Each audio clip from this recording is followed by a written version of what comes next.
Bonjour et bienvenue au septième épisode du calendrier de l'Avent des concepts les plus importants pour comprendre les crises socio-écologiques que nous traversons.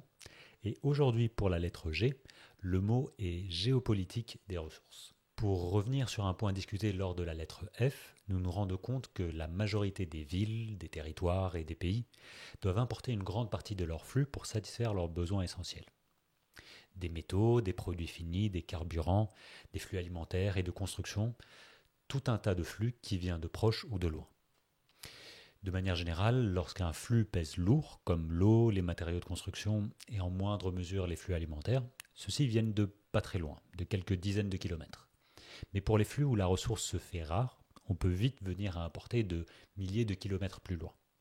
En effet, nous n'avons pas ou plus des teneurs importantes en métaux, des ferros denses, des aliments exotiques proches de nous. Ceci n'est pas nouveau. Même dans l'Antiquité, une fois qu'on avait puisé nos ressources locales, on faisait du commerce, voire la guerre avec d'autres pays ou des empires pour en récupérer. Ce qui est différent aujourd'hui, c'est que nous avons tous besoin des mêmes ressources, par exemple des métaux pour la transition énergétique, mais ces ressources sont concentrées dans une poignée de pays, tels que le Chili, la Bolivie ou l'Australie. Par ailleurs, avoir des ressources ne veut pas dire qu'elles peuvent automatiquement être utilisées. Il faut que leur exploitation soit économiquement viable et socialement acceptable.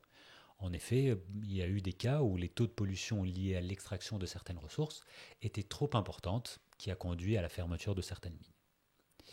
D'un autre côté, il existe certaines ressources, telles que le pétrole, le gaz naturel, le charbon, qu'il serait urgent d'arrêter à utiliser. Mais malheureusement, elles sont encore largement disponibles. Dans le cas du charbon, on parle de plus d'un siècle. Donc dans un cas comme dans un autre, nous avons un problème de gouvernance et de géopolitique de ressources. Nous avons soit trop peu de ressources que nous devons partager, soit trop de ressources que nous devons arrêter d'utiliser. Alors que faire? Comment distribuer justement ces ressources? Comment forcer des pays riches en ressources d'arrêter leur exploitation?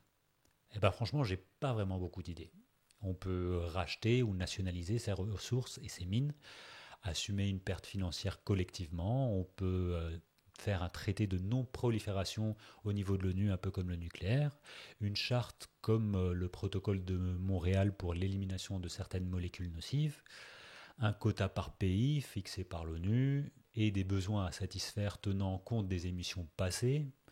Voilà, certaines idées en vrac, et il existe certainement plein de recherches sur la question, je suis preneur d'ailleurs, mais il me semble qu'il s'agit d'un des enjeux les plus essentiels à traiter dans le futur afin de s'assurer d'une justice sociale et maintenir autant qu'on peut une paix au niveau du monde.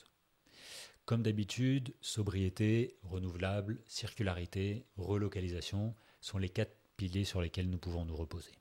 Pour plus d'informations sur cette question de géopolitique de l'énergie, je vous renvoie vers l'épisode qu'on avait fait avec Emmanuel H. À demain pour la lettre H.